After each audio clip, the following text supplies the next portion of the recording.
It's time for Survival Stuff with Indiana Jim.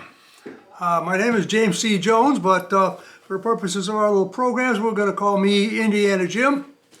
And we're going to talk about survival stuff.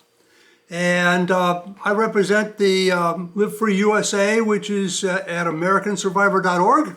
The organization was founded in 1968, which was the earliest survival organization around. We can sort of claim to be the founders of the survival movement. We generally call ourselves self-reliance practitioners and preparedness advocates. I'm not a bit fond of the prepper title or the survivalist title because it's been misused so often. So anyhow, we're going to talk about physical stuff today, basic stuff. Back in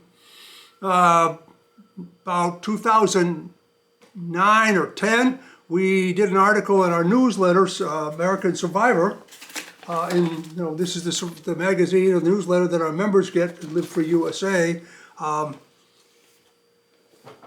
entitled Coat Pocket Survival. And basically we were starting what is now better known as everyday carry. And we talked about coat pocket survival. We said that there are certain things you should have in every coat pocket you have so that you at least have something rather than just empty pockets when you need them. So we're going to talk about coat pocket survival, or everyday carry if you will. We'll talk about the different kinds of items that you would want to have. Now, one of the things you've probably all heard about in the past is from our documents and from our publications is it's not what you have, it's what you have with you that counts. And the 8th principle of my 10 principles of survival, which we will present in some other programs, is have what you need.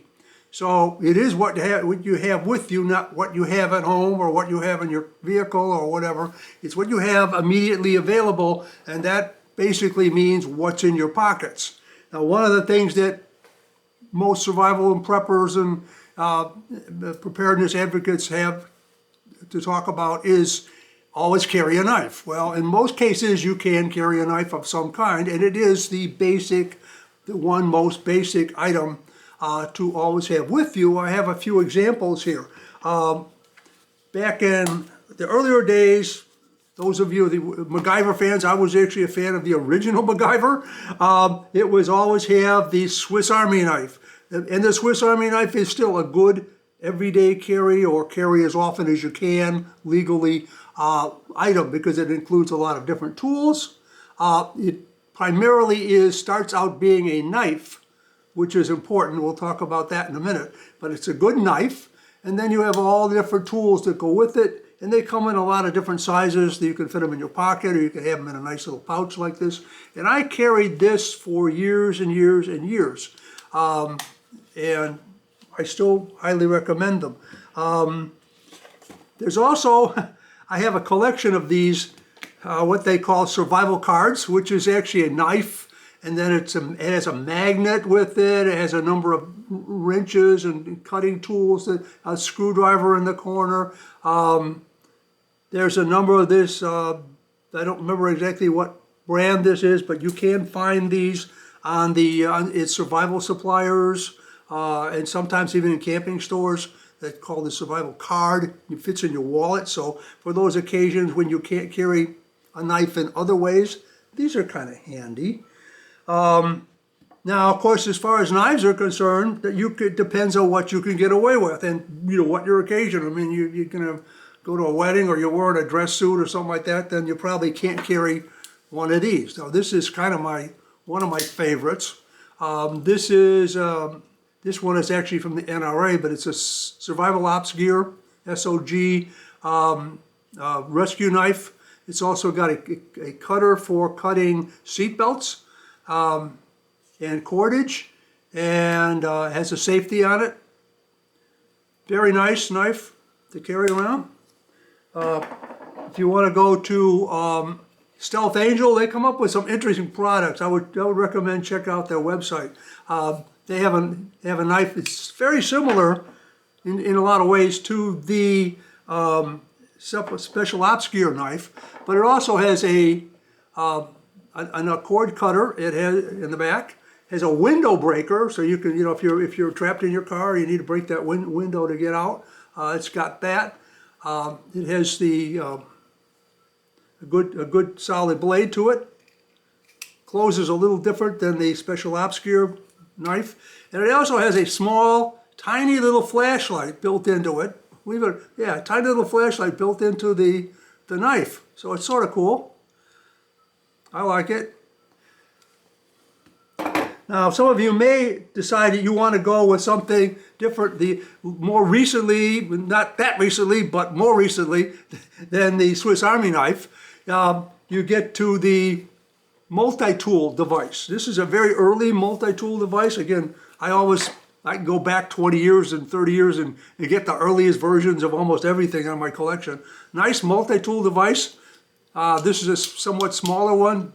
It basically, however, this particular one, the early ones, were basically a pair of pliers with a built-in knife. And the problem with that, and with another one that I'll show you in a minute here, the problem with that is that, if you look at it carefully, you can see that on the outside there's nothing you can get at. You have to open it first, and then you have to open it all the way to get at the knife blades inside. All the knives, this one's got all kinds of screwdrivers, it's got a saw blade, it's got a file, it's got a wire cutter here.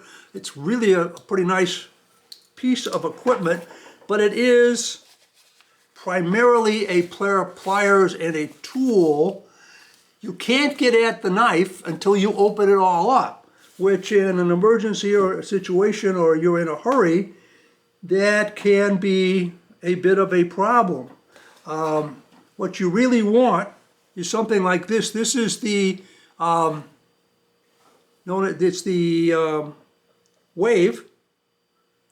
Okay, and this particular one, yes, it does have the pliers, and it has some tools on the inside as well. But the main thing is that the knife can be deployed from the outside. So you basically, at any time, you pull this out, you got a knife. Because that's the main tool you're going to want to have, is the knife. There's other tools that you can get out of here too. Actually, there's a saw blade. This actually has 25 different functions, okay? That's called the Wave. And I believe that's Leatherman. Yeah, that's by Leatherman. So Leatherman is one of the main suppliers. They have, I think, 20 different versions of this. But I highly recommend this the Wave. This is the one I carry. But generally, if you're going to carry something, you're going to carry this, and that's all you're carrying. You should get one. The blades deploy from the outside of it, so you don't have to open all this stuff out when you need. What you need is a knife. Okay. Now, of course, sometimes you're going to be going someplace where you got to carry a little knife in your pocket or whatever. You can get all kinds of little knives for $5 or $10. This one was an NRA prize for a contribution I made. Nice little knife, fits in the pocket, so you do have a knife, okay? So always carry a knife. There's a number of options. You can't go around with a big sheath knife on you all the time. Now another thing, the other item that I talk about, and this is definitely everyday carry on me, it's old-time stuff, okay? It's old-time stuff. As a bandana, and I wrote a whole article about bandanas.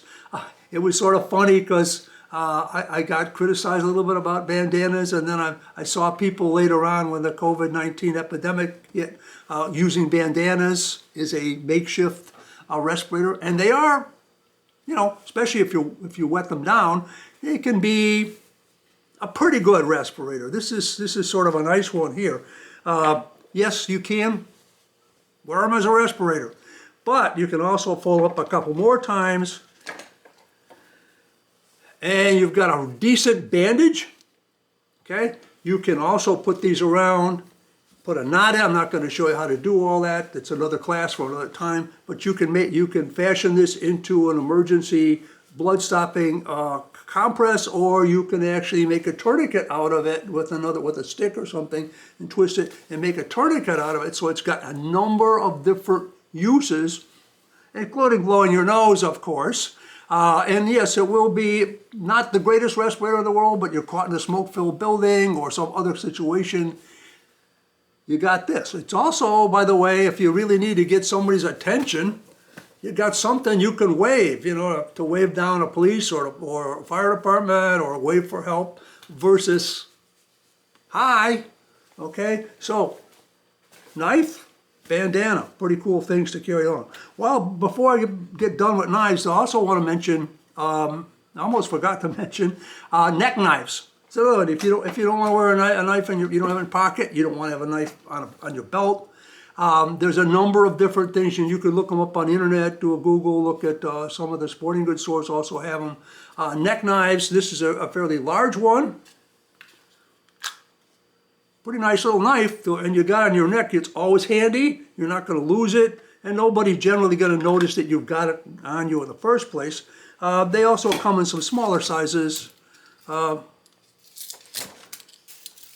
like this one. It's a little knife, little blade, but in an emergency, a lot of times it's all you need to have. Now, being an EMT myself, and also working with the police, I got in a habit of carrying gloves, okay? So generally, I carry medical gloves, so latex blue medical gloves. Also, sometimes I carry the police evidence gloves, but again, it's something you're going to have in your pocket. Maybe you're going to render first aid, maybe you're going to be in some kind of situation where you're dealing with some nasty stuff. Something to think about keeping in your pocket is either latex or police gloves. And along with that, by the way, one of our everyday carry, my original everyday carry, was hand sanitizer. Okay, how everybody's carrying hand sanitizer. I sort of laugh sometimes. There's stuff I told people for 20 years to do this, and then we're carrying hand sanitizer. It's alcohol. Get the alcohol-based stuff because it makes a good fire starter as well. It's also good for sanitizing your hands, all kinds of other things. It's good for just general clay cleaning. As I mentioned before, you can actually put this stuff down in a little container, set fire to it, and you get a little stove going. Okay, so hand sanitizer. So the knife and the hand sanitizer and the bandana were sort of the original kinds of all everyday carry. Now nowadays, people carry cell phones and they think they're the answer to everything. Well, they are. You can use them for a light. They're handy. You can call help for help and all that. And obviously, it's a good thing to have. You can have the little ones like these sometimes. Sometimes people still have those. Other times people will have the big smartphone. The thing I wanted to bring up about carrying a cell phone is if you're in a kidnap situation or a bank robbery situation or a street robbery situation or a carjacking, what do they do? What do they always do? Hand over your cell phone. Give me your cell phone, because they don't want you to be able to call the police. Even if they're driving away with your car and they got your cell phone, by the time you call police and tell them your license number and the color of your car and which direction it went, they're 10 miles away because they got your cell phone. If you're in a hostage situation or whatever, they're going to take your cell phone. You go into some area that's security thing, put your cell phone here. Now you're kind of helpless. But there's nothing, they never look at, maybe you got two cell phones, okay? If you got one of these laying around, you can get one of these small cell phones. The thing is, you don't have to have a service. It does have to be charged, but you don't have to have this hooked up to Sprint or AT&T or any other cell phone service. As long as it's powered up, the battery's powered up, you can dial 911 on this thing, and it will get you to 911. Nothing else, but it will get you to 911. So, you get held up or whatever, hand over your cell phone. Okay, here's my cell phone. Okay, thank you, bye. Okay, as soon as they go, 911, hey, they just robbed me in the street. The guy is this description, and he went this way down the street, and blah, blah, blah, and you're good. Or even better, if you can get away with it, you give them this one, which isn't hooked to anything, and you've still got your main $900, $700, $800 telephone with all your data and stuff in it, which is, so it's a, that doesn't weigh a lot to carry that extra dummy or a decoy cell phone. Okay, another thing in the original concept of everyday carry was had to have a lighter or something to light. In fact, really early on we said, just have a couple packs of matches and some paper towels in your pocket. Paper towels can also be used for a short time respirator that can be used for a compress for stopping bleeding, a number of other things, and you can light them on fire if you got matches. You get yes, starting a fire is a primary survivalist kind of thing. Okay, so we recommend, and this should be pretty much in every pocket because they don't cost much. Is maybe a package of windproof matches. Okay, or even, yes, if you want to, you can just carry a regular pack of matches. The only thing is if they get wet, then they won't be any good.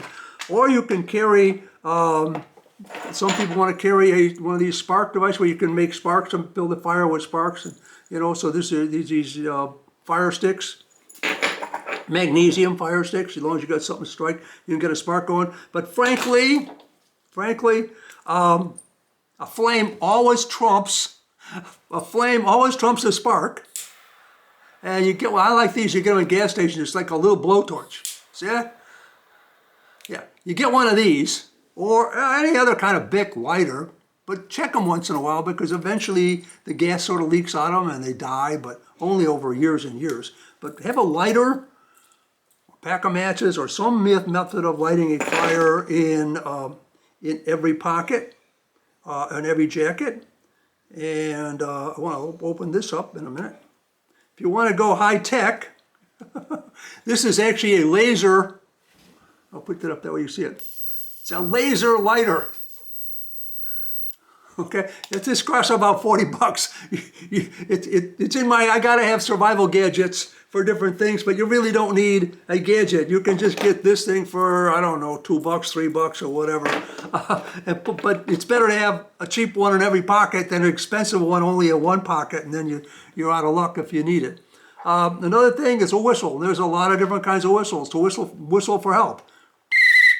You can have a whistle like this. Kids should always have these with them too. But that was another one of the primary coat pocket survival kind of things is a whistle. So you got your whistle and your hand sanitizer and your knife, those kind of things. Of course, your phone, method of lighting a fire, bandanas, okay? And then flashlights. Now I know that the cell phones can be used for flashlights. And if you always carry your cell phone with you everywhere you go, maybe good enough. Of course, we've all had the experience of your cell phone batteries dead. And there's tons of little flashlights out there. Little small flashlight. You should just have one in every pocket of every jacket you got. One, or not in every pocket of every jacket, but in one jacket of every pocket. They come a little bigger like this, if you got room. It's also got a clip that can go on your belt. Depends on what you're wearing or where you're going, but some kind of flashlight. They even come these little free ones, that anything is better than nothing. You can attract attention. If you really want to be self-reliant, and I live up where it gets cold in the winter and where I might be in a bad situation, I started throwing a little bit of candy, especially on Halloween. There's extra candy, and then there's other places, extra candy. I started putting Tootsie Rolls in all my pockets, in pockets of all my jackets. A couple of Tootsie Rolls, a little candy, a little energy, a little morale boost. Again, an empty pocket is useless. Something in your pocket is usually useful for something. I got into Tootsie Rolls because the Marines in the Chosin Reservoir, the Korean War, when they were trapped there, this was one of the only things that they could eat. There were Tootsie Rolls everywhere. They don't freeze. Well, they do freeze, but you put them in the mouth and they melt. They don't mess up in warm weather. They get soft, but they don't turn into goo. They last almost forever. They're just indestructible. Okay, so that was my choice of in-pocket emergency energy food was Tootsie Rolls. Pretty handy. All my cold weather jackets and my cold weather parkas and everything. I got 5 or 6 of these in every cold weather pocket that I have. And of course I have cold weather parkas. I have fire starting items in there for sure. Another thing that's probably something important to think about is carrying a little bit of first aid items. With, some Band-Aids maybe. Not a bad idea. Pain, you suddenly you got a headache, or when you're under stress, or when bad things are happening, or you may have been injured because bad things happened. Any kind of pain medication might be helpful. So Tylenol or Advil would be a good choices in these little packets that you can buy out of the machines. Buy 2 or 3 of those. And by the way, they'll have expiration dates on them. All this stuff will have expiration dates on it. And you say, oh, it's 2 years old, I got to throw it away. Well, the medical industry basically lobbied Congress to establish that, and the different departments that regulate this stuff, to set a 2-year date. So they only test it for 2 years because they want you to throw it away after 2 years. They don't want to put a 10-year date on this. But actually, the Department of Defense did their own studies because they were throwing away everything, tons and thousands of tons of medical supplies every 2 years, and they tested it, found out 5, even 10 years later, it was still pretty good stuff as long as it stayed sealed. So don't get freaked out that it's a 2-year expiration date. And of all the things, especially if you're over 50, I might be a little over 50, carry some aspirin, these little packages of aspirin. I also talk about it when I talk about what's in your bedside drawer. Aspirin, because when you take aspirin's a blood thinner, and if you start to have the chest pains, or you think you're having a heart attack, unless you're allergic to it, of course, you're starting to have a heart attack, you're starting to have chest pains, and you're concerned, okay, first of all, you're going to use your cell phone, call 911, sit down, stay calm. Take 2, even as many as 4 aspirins. Just put them in your mouth, let them dissolve. If you don't have any water, gulp them down with a couple of drops of water, whatever. It will help thin your blood, help prevent blood clots, help facilitate your blood circulation, and therefore it may save your life. So this is something, of all the pocket items that you have, this might be the one that really saves your life the most quickly. Okay, so that's pocket items. Now I was born and raised on the south side of Chicago, and I don't mean in a real nice house, in a real nice neighborhood, I mean in the hood, okay? I spent a lot of time there as a kid, through high school, and very recently, actually. So what am I going to carry for weapons? Well, for one thing, in Illinois, where I used to live, you did catch on that I'm Indiana Jim, right? I moved, okay? So anyhow, but I used to carry different kinds of weapons. Now, of course, it was legal for me to have a handgun in Chicago. Strangely enough, when I moved to Indiana, somebody had stuck a couple of handguns in my equipment that I moved over here. I don't know where they came from. Anyhow, there's a whole different, you have different options to carry when you're on the street. Your knife, well, yeah, it's good. Knives are good. But of course, again, even in Chicago, even that was illegal. But you got to get them out of your pocket, you got to open them up. I mean, a bad guy ain't going to wait for that. You got to have stuff that you can reach real quick, okay? Tactical pens, okay? Okay, now this is a pretty big tactical pen. You can look it up on the internet. You can look at survival suppliers. Tactical pens generally some of them are a little smaller. Their main thing is they're made of heavy-duty steel. You can put them in your pocket, pull them out real quick. They actually are pens. They actually will write. Okay, they actually will write. You get this out. This is some serious pen. Okay, but it's got the business end here is what you're going to use. To the eye, to the bridge of the nose, the side of the head, the ear. I mean, this will do some serious damage to somebody if they're attacking you. Much more serious than just using your hand. And they won't expect to see it coming either. So tactical pens is one option you've got. You've got, of course, the pepper spray, and this is the kind, actually, our police department sells these for people for $6 a piece, and they recommend them. Again, as long as the person isn't on drugs. As an EMT, I've seen some films where these guys that are drugged up, they pepper sprayed them 4 times, they tased him 2 or 3 times, and he's still fighting off 6 cops and winning. People don't understand this when they see this on TV. Oh, that poor guy, look what they did to him.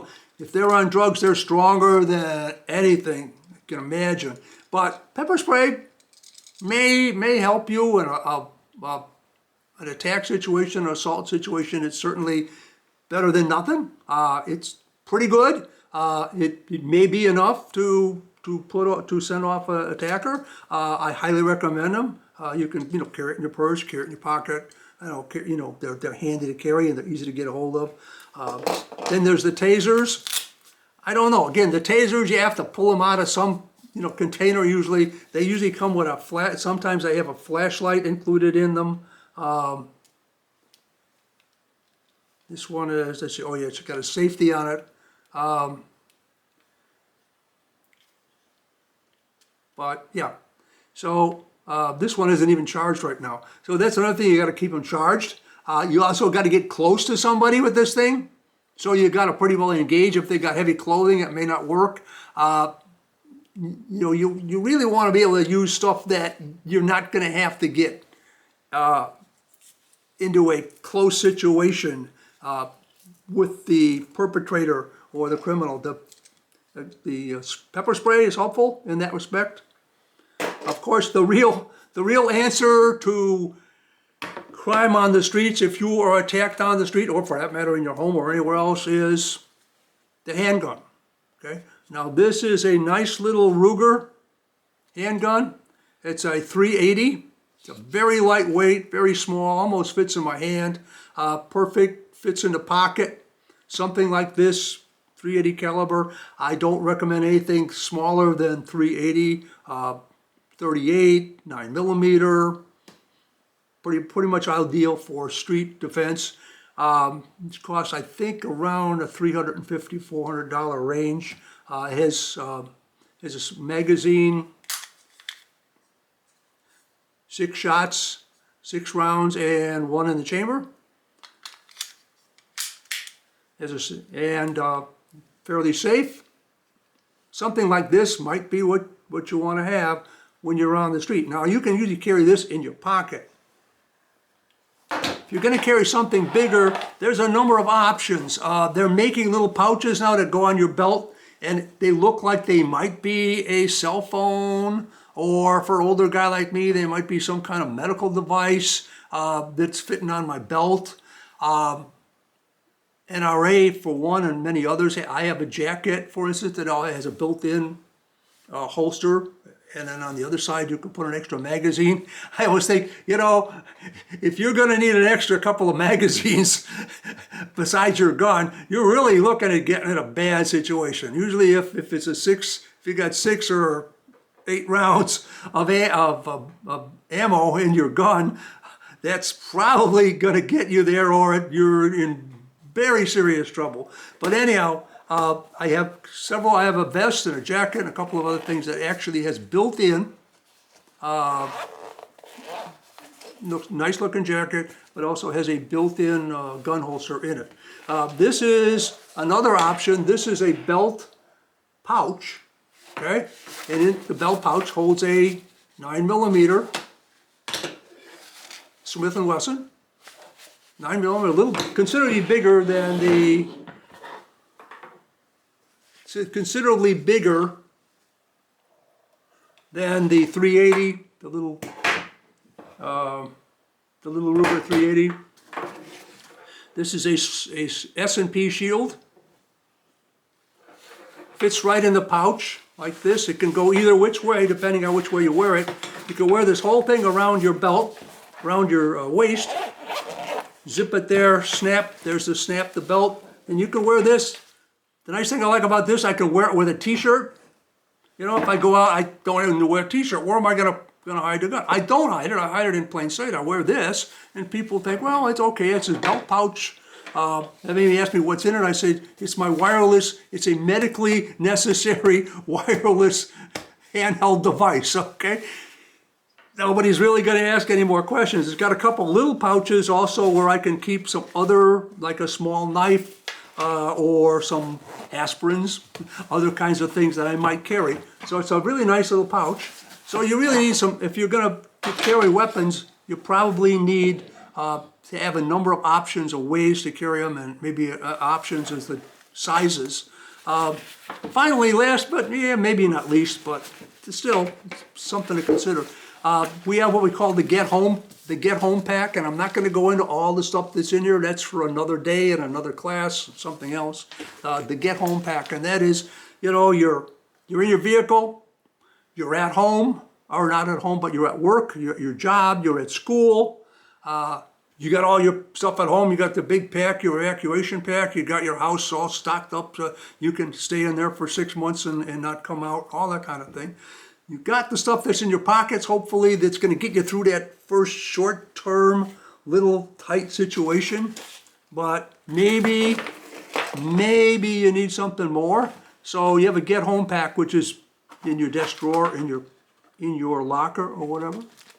So the last item I want to talk about, which is really important item, it should be in your pockets all the time, is a respirator, okay? Okay, if you notice people escaping from the buildings that were coming down at 9/11, some of them were wearing N95 respirators because they had been through the previous bombing and there was all the dust and everything, and some of them had actually been smart enough to put an N95 or two in their desk. Because I remember seeing, I said, wow, some of the people who wore N95s, most of them weren't, most of them were not prepared. By the way, this is a respirator, certified by NIOSH. 95% effective against just about everything. Definitely not against poison gases and that kind of thing, but any kind of particulate or mists or vapors or germs of any kind, pathogens, this works. This is a mask. It's just a mask, okay? It's a piece of cloth, or maybe a double piece of cloth. It's definitely helpful. 65%, 75% maybe effective. If worn carefully, it can be cleaned. It can be washed and worn again. It's a mask. The reason, another one is this is the surgical mask. Surgical mask has a little device to make it fit better to your nose and so on. It's a surgical mask that the doctors wear. It's meant to keep the doctor's vapors and germs and things from the doctor's breath from going into the patient while he's working on it, or onto the patient while he's working on them. It's really not meant to keep things out. It does to some extent. It's meant to keep things in more effectively. Does it work to some? Yeah, it's definitely helpful. It's better than nothing. But you'll notice if you look at all the hospital films and all the medical workers, they are wearing this, not that. When sometimes they're wearing this because they don't have that, okay? You can also get them in this is a Century,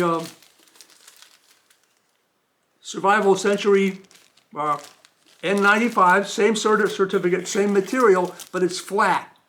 So you can put it in your pocket. Should I put this in my pocket? Yeah, this is pretty good. So yeah, if this fits in your pocket and it's more comfortable, go ahead, carry that. But carry something to protect your respiration, because if you're caught in that burning building, you're caught in that collapse, you're caught in that sudden terrorist attack, radioactive material floating around in the air, biological pathogens floating around in the air, poisonous dust floating around in the air, all those kind of things, the N95 will keep out of you, okay? So you want to have an N95 or some kind of mask, and you've also got this, and this is better than nothing, better than enough, especially if you water it down, but it's only very temporary. This is all stuff just to temporarily get you out of a situation. By the way, you can clean these too. What I would do is I used to hang them out during the epidemic. I would hang them out in the sun all day. Well, the UV rays would kill anything that was in there, and then sometimes we'd wash them. I had 2 boxes of N95s before everything started. I bought the last box at Menards in January.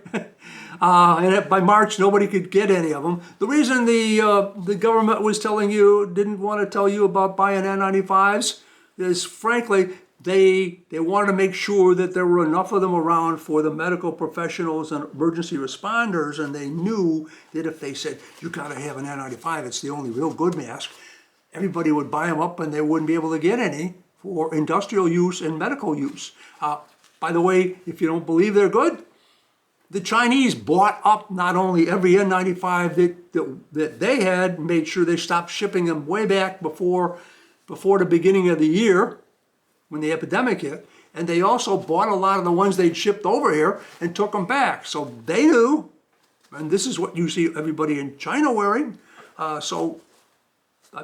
have a certificate in respiratory protection, by the way, and I train people in respiratory protection. So when I tell you that, you should have, this is the kind of respirator you have, you can fold these flat, put them in a plastic bag and carry it in your pocket. It's definitely the best configuration. But if you can't get that, you can get a cloth mask, which is better than nothing, as a BTN, better than nothing. But if you can get the fold flat ones, they're ideal because you can put them right in your pocket, N95s, and you're protected.